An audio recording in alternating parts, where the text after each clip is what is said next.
Olá! Nossa videoaula é sobre os sentidos e a percepção. Nós vamos começar nossa videoaula falando sobre o sistema nervoso sensorial, que se relaciona bastante com tal tema.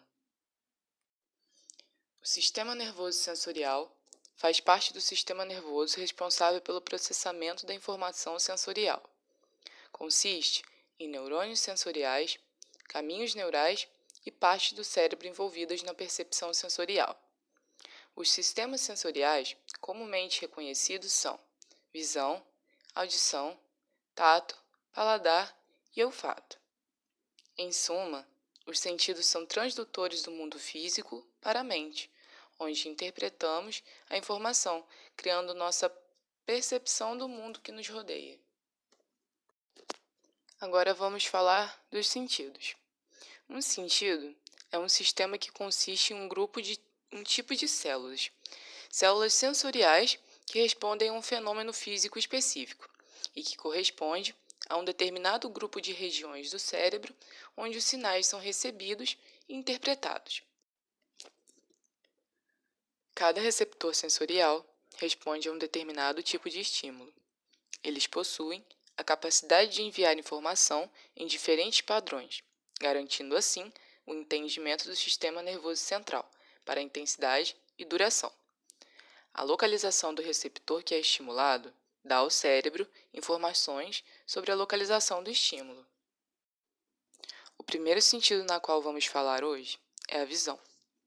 Visão é a habilidade que nos permite ver o que ocorre em nossa volta. A visão não é um sentido por si só, mas um aglomerado de mais de um deles, pois há mais de um receptor para mais de uma informação. O primeiro sentido é a capacidade de detectar intensidade luminosa. Os receptores são células chamadas bastonetes, que trabalham bem até em menores intensidades de luz, mas não possuem a capacidade de detectar cor. A luz forma imagens nos fotorreceptores da retina, dentro de cada olho, e a informação é levada ao cérebro pelos nervos ópticos. A energia luminosa chega aos nossos olhos, trazendo informação do que existe ao nosso redor. Nossos olhos conseguem transformar o estímulo luminoso em uma outra forma de energia, potencial de ação, que é transmitida até o nosso cérebro. Esse é responsável pela criação de uma imagem a partir das informações retiradas do meio. O outro sentido é a capacidade de detectar cores. As células receptores são os cones, que exigem uma quantidade maior de luz para funcionarem bem. Há 3 tipos de cones, um para cada cor primária. E ainda assim, há dúvidas sobre um terceiro sentido, que é o da estereopsia, que é a percepção de profundidade e distância usando ambos os olhos, que geralmente é considerada como uma função cognitiva, pós-sensorial, do córtex visual do cérebro, ou seja, a interpretação de informação previamente adquirida de outra forma. O olho é revestido por 3 membranas: esclera, coroide e retina. A esclera é a camada mais externa, o que chamamos de branco do olho, ou parte branca. A parte anterior da esclera é constituída pela córnea, que é uma membrana curva e transparente por onde passa a luz. Além da córnea, há a coroide. Essa membrana intermediária apresenta muitos vasos sanguíneos, que nutrem as células oculares. Na parte anterior da coroide, sob a córnea, encontra-se a íris, que é a parte colorida do olho. No centro da íris, há uma abertura, que é a pupila, por onde a luz entra no olho. A cor da íris depende da quantidade de melanina que a pessoa possui. A quantidade de pigmento é hereditária, ou seja, é determinada pelos genes. Agora, vamos falar sobre a audição. A audição é a percepção do som pelo ouvido. O som é a propagação de ondas mecânicas em meios materiais, fazendo, portanto, da audição a percepção da vibração. A frequência de audição de um ser humano é padronizada na faixa de 20 a 2000 Hz. As ondas sonoras normalmente possuem uma quantidade minúscula de energia. O ouvido é excepcionalmente sensível e frágil. A capacidade de ouvir em altas frequências diminui com a idade, e mais acentuadamente em homens que em mulheres. Algumas das frequências mais baixas, que podem ser detectadas pela audição, e também podem ser sentidas tatualmente. Além dos ouvidos perceberem os sons, eles também nos dão informação sobre a posição de nossos corpos, sendo parcialmente responsáveis por nosso equilíbrio. O pavilhão auditivo, que é a orelha externa, concentra e capta o som para podermos ouvir os sons da natureza, diferenciar os sons vindos do mar do som vindo de um automóvel, os sons fortes e fracos, graves e agudos. O mesmo capta a energia sonora, que penetra pelo conduto auditivo, que termina em uma delicada membrana, o tímpano. O tímpano transforma as vibrações sonoras em vibrações mecânicas, que são comunicadas aos ossículos, que são martelo, bigorna e estribo.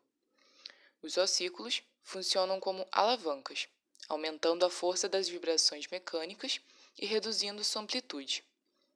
É também através dos ossículos que o ouvido tem a capacidade de ouvir mais ou ouvir menos.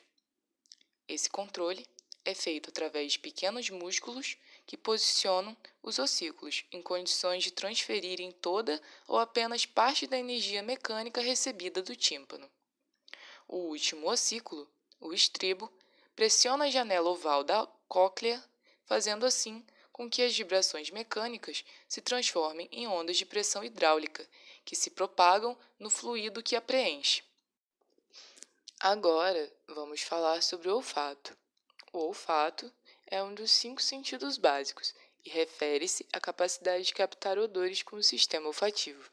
O nariz é constituído pelas fossas nasais e pela pirâmide nasal. Na cavidade nasal encontra-se a pituitária, que possui inúmeras terminações nervosas. As substâncias, ao passarem pela mucosa, estimulam as terminações nervosas e o nervo olfativo encaminha as mensagens até o córtex cerebral. O epitélio olfativo humano contém cerca de 20 milhões de células sensoriais, cada qual com 6 pelos sensoriais.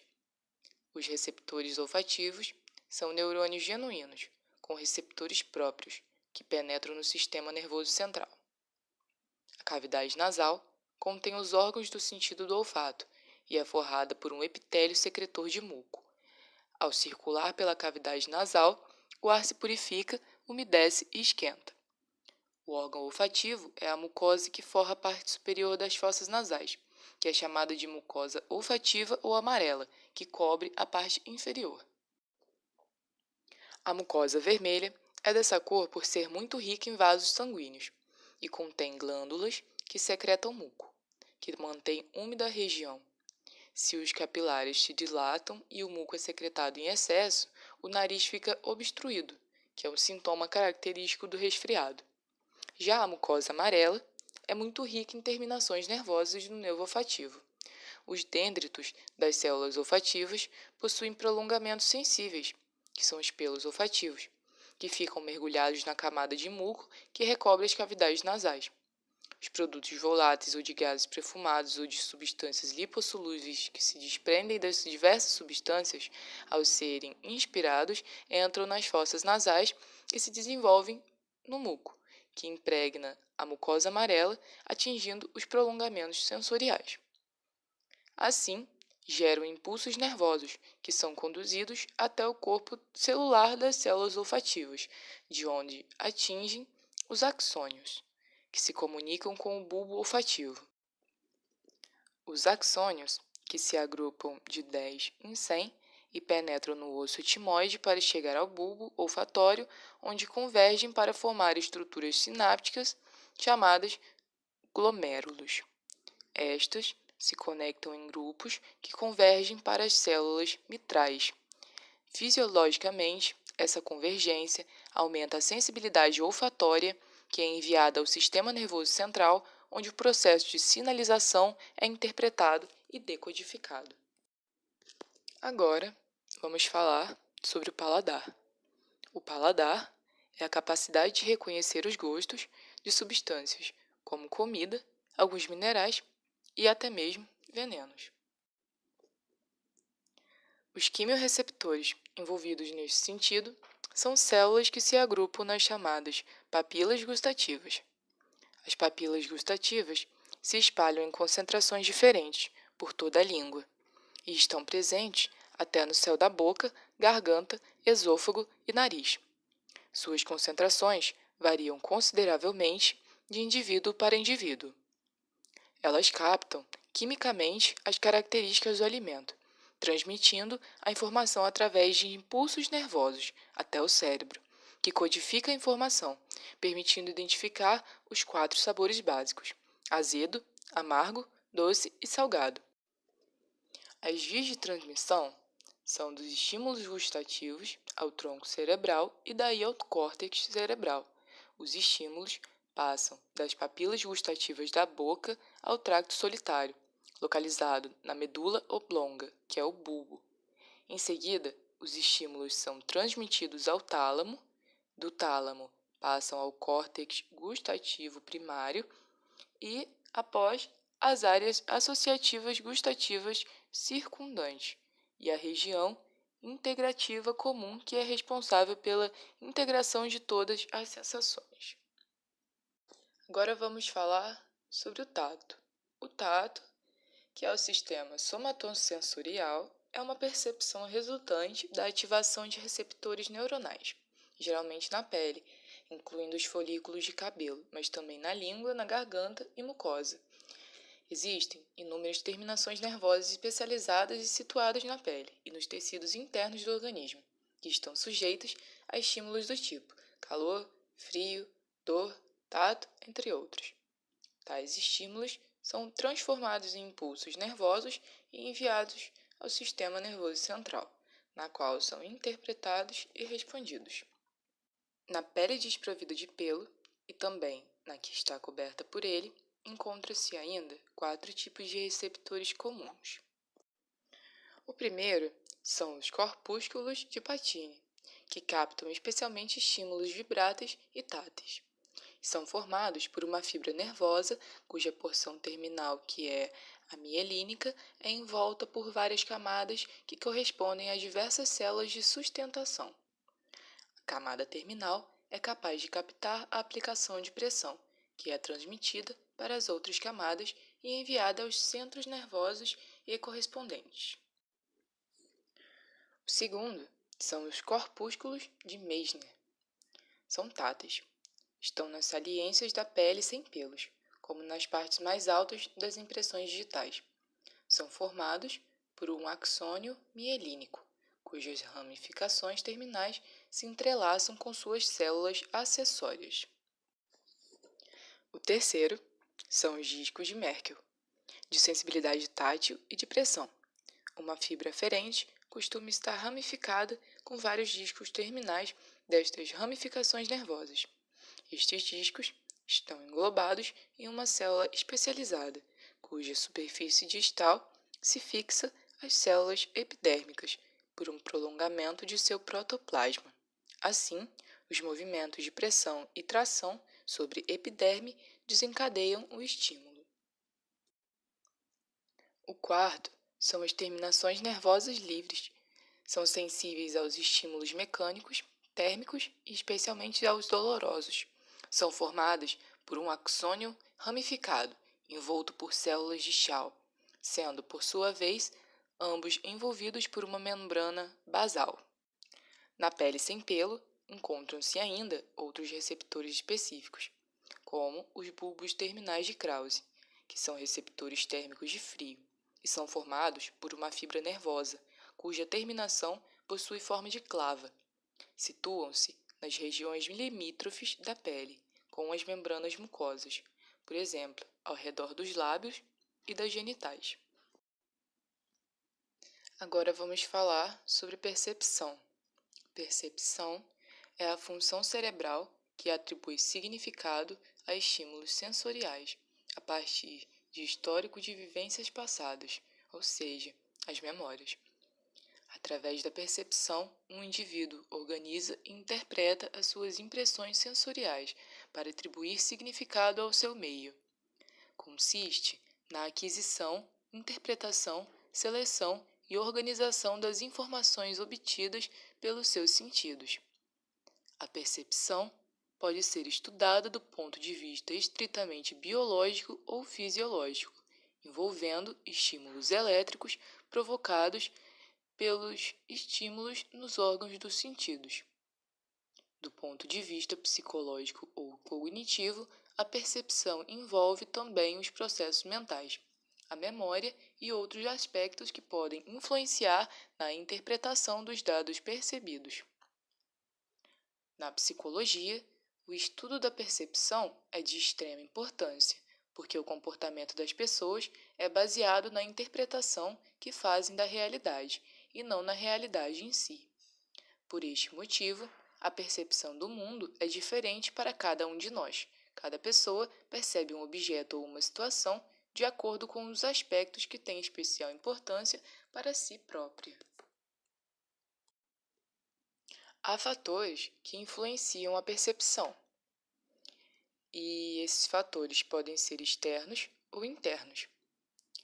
O processo de percepção tem início com a atenção, que não é mais do que um processo de observação seletiva, ou seja, das observações por nós efetuadas.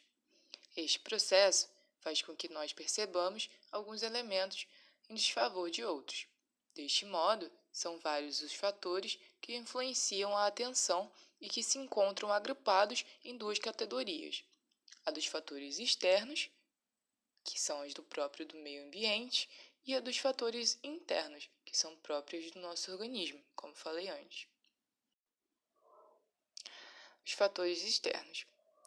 Os fatores externos mais importantes da atenção são a intensidade, pois a nossa atenção é particularmente despertada por estímulos que se apresentam com grande intensidade, e é por isso que as sirenes das ambulâncias possuem um som insistente e alto.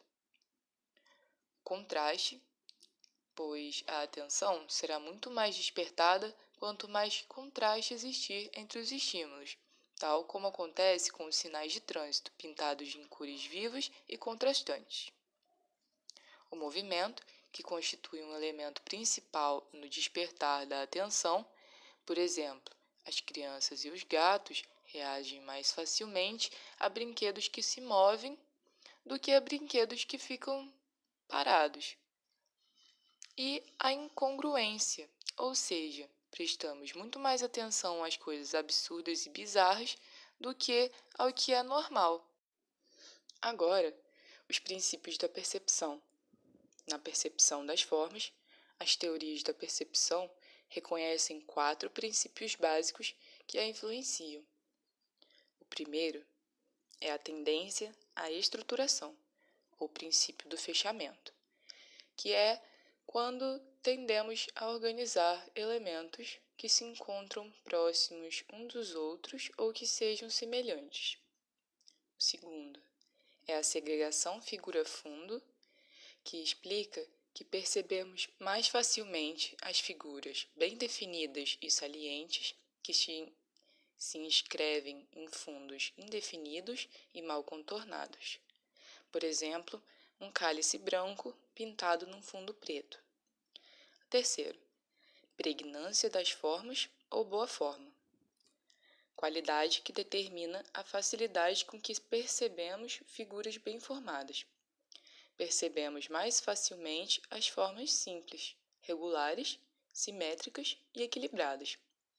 E a quarta, que é a constância perceptiva, que se traduz na estabilidade da percepção, ou seja, os seres humanos possuem uma resistência acentuada à mudança. Agora eu vou falar sobre os tipos de percepção. Há a percepção visual, que é a percepção de raios luminosos pelo sistema visual. A maioria dos princípios gerais da percepção foram desenvolvidos a partir de teorias especificamente elaboradas para a percepção visual.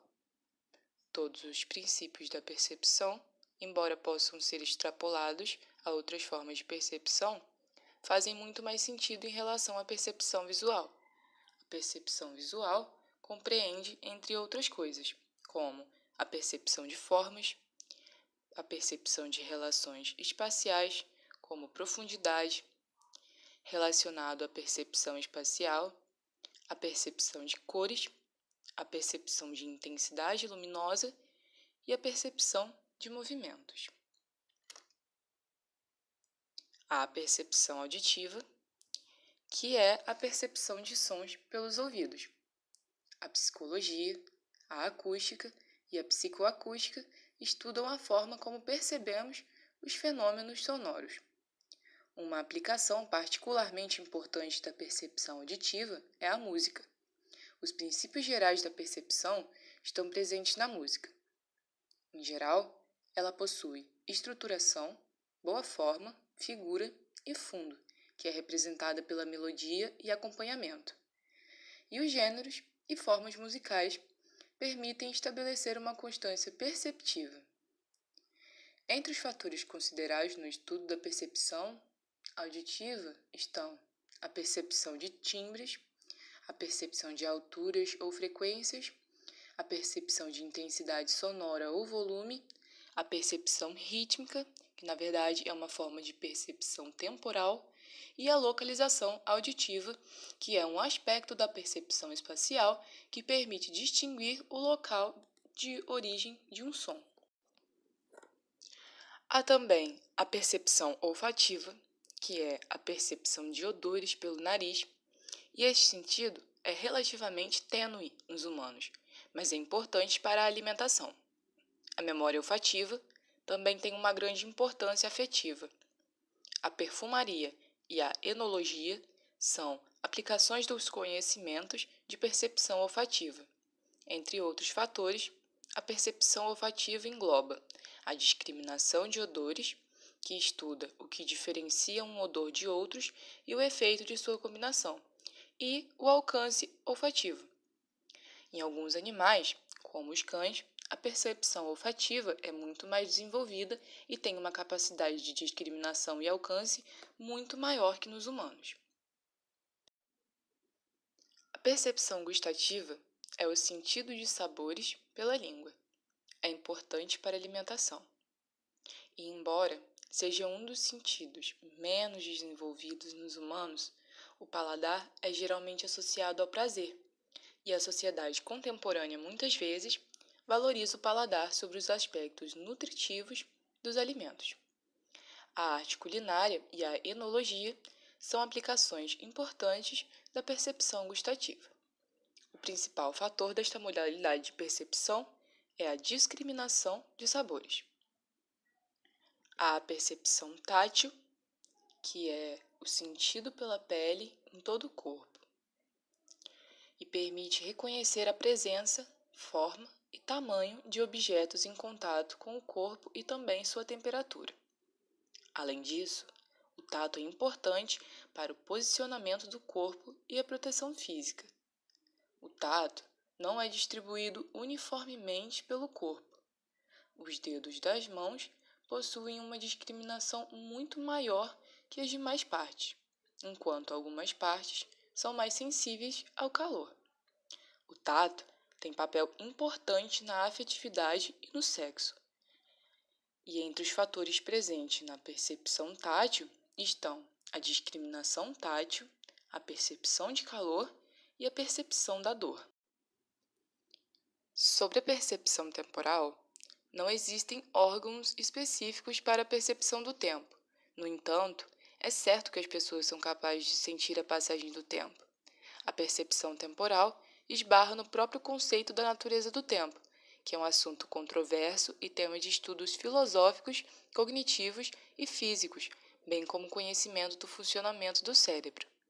A percepção temporal já foi objeto de diversos estudos, desde o século XIX até os dias de hoje, quando é estudado por técnicas de imagem como a ressonância magnética. Os experimentos destinam-se a distinguir diferentes tipos de fenômenos relevantes à percepção temporal, como a percepção das durações, a percepção e a produção de ritmos e a percepção da ordem temporal e da simultaneidade.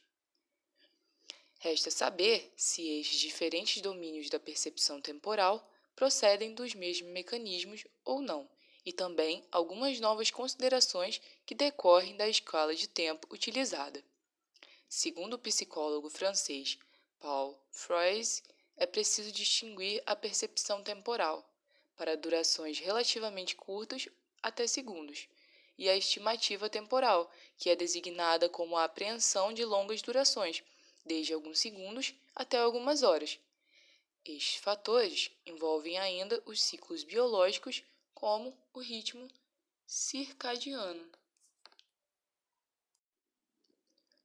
Percepção espacial.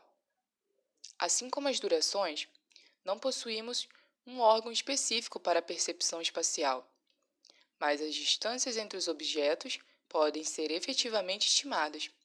Isso envolve a percepção da distância e do tamanho relativo dos objetos. A razão para separar a percepção espacial das outras modalidades repousa no fato de que, aparentemente, a percepção espacial é supramodal, ou seja, é compartilhada pelas demais modalidades e utiliza elementos da percepção auditiva, visual e temporal. Assim, é possível distinguir se um som procede especificamente de um objeto visto e se esse objeto ou o som está aproximando-se ou afastando-se. O lobo parietal do cérebro representa um papel importante neste tipo de percepção. E a última, que é a propriocepção, que é a capacidade em reconhecer a localização espacial do corpo, sua posição e orientação, a força exercida pelos músculos e a posição de cada parte do corpo em relação às demais, sem utilizar a visão. Este tipo específico de percepção permite a manutenção do equilíbrio e a realização de diversas atividades práticas. Resulta da interação das fibras musculares que trabalham para manter o corpo na sua base de sustentação de informações táteis e do sistema vestibular, localizado no ouvido interno e responsável pelo equilíbrio. O conjunto das informações dadas por esses receptores permitem, por exemplo, desviar a cabeça de um galho, mesmo que não se saiba precisamente a distância segura para se passar, ou mesmo o simples fato de poder tocar os dedos dos pés e o alcançar com os olhos vendados, além de permitir atividades importantes como andar, coordenar os movimentos responsáveis pela fala, segurar e manipular objetos, manter-se em pé ou posicionar-se para realizar alguma atividade. Agora vamos falar sobre as doenças sensoriais e como elas afetam na percepção. Uma doença sensorial da visão é a catarata, que é uma opacidade do cristalino e é responsável pela diminuição da acuidade visual com a alteração da percepção das cores. E até que a pessoa tenha cerca de 45 anos, o formato do cristalino pode mudar. Isso permite que o cristalino concentre o foco em um objeto, não importando sua distância. A catarata normalmente leva a uma diminuição da visão, mesmo durante o dia. A maioria das pessoas com catarata tem alterações parecidas nos dois olhos. No entanto, um olho pode estar pior que o outro. Conforme envelhecemos, as proteínas do cristalino começam a se degenerar e ele se torna opaco. O que o olho vê pode parecer turvo. Uma doença sensorial do olfato é a anosmia, que é a perda parcial ou total do olfato. A perda de olfato pode ocorrer devido à congestão nasal ou um bloqueio no nariz. Não é grave, mas às vezes pode ser um sinal de uma condição do sistema nervoso.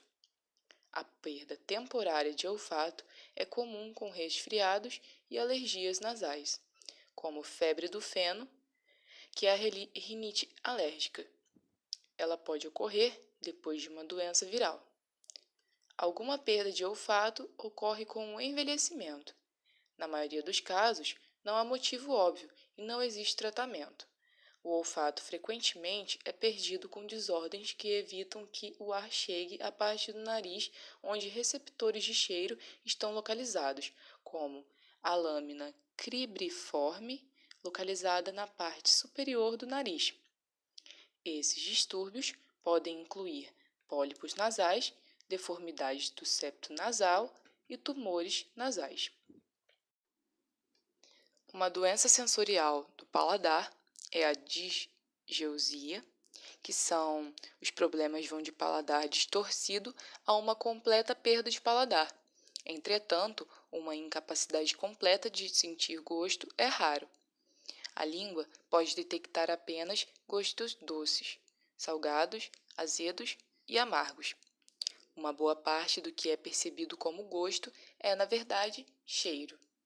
Pessoas com problemas de paladar frequentemente têm um distúrbio de olfato que pode dificultar a identificação do sabor de um alimento.